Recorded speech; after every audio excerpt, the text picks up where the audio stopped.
welcome back. Are you ready to hear about chapter 2, about what's going on with Margaret?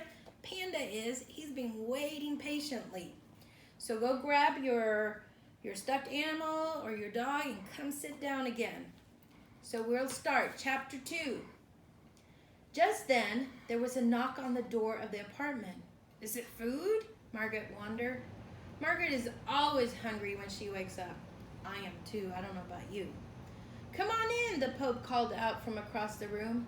In walked a man with a tray, and on the tray, much to Margaret's delight, were several of her favorite breakfast dishes. She saw fresh, warm rolls, butter and jam, a cup of yogurt, and a much larger cup. It was really the size of a bowl. A cafe latte. That means warm coffee with milk. Cats don't usually drink coffee, and they probably aren't supposed to, which is why the cooks in the Vatican know how to make Margaret's morning latte with a whole lot of frothy milk and very little actual coffee.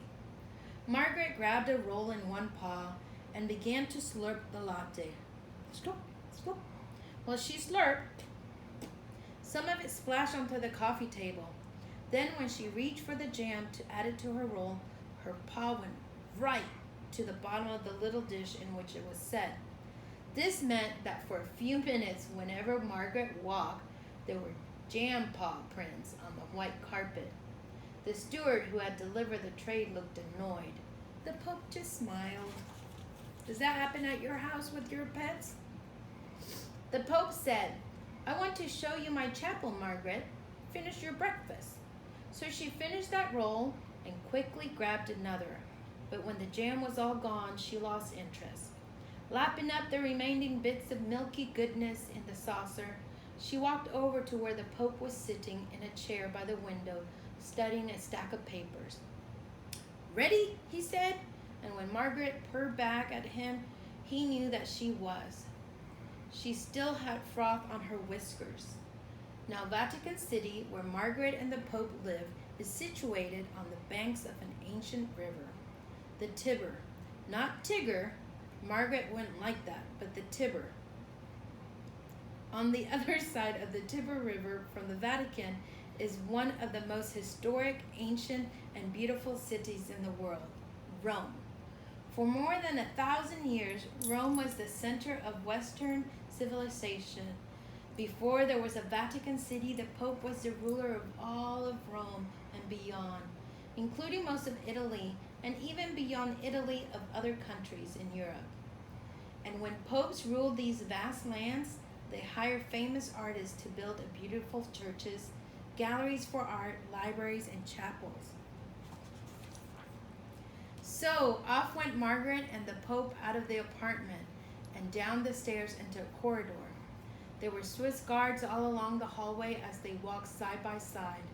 Some of the guards stood at attention, as they usually do, without looking at Margaret. But one or two of them, who have taken a special liking to her, nodded and winked. The Pope often visits this chapel, but I've never seen it, Margaret thought to herself. As they approached, Margaret saw a line of people who looked like they were waiting to get in. The Sistine Chapel, a sign read in front of them. Holy Father, the chapel doesn't open to tourists for another hour, one of the guards said to the Pope, adding, would you like more time than that? No, that's fine, thank you, Michael. I only want to show Margaret around, the Pope replied. As they walked across the threshold,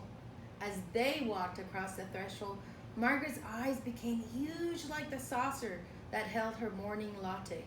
She couldn't believe what she saw. She had never seen anything like this before on the streets of Rome. She hadn't seen anything like this yet in the Vatican either. Every inch of the walls and ceiling was painted with the most amazing pictures.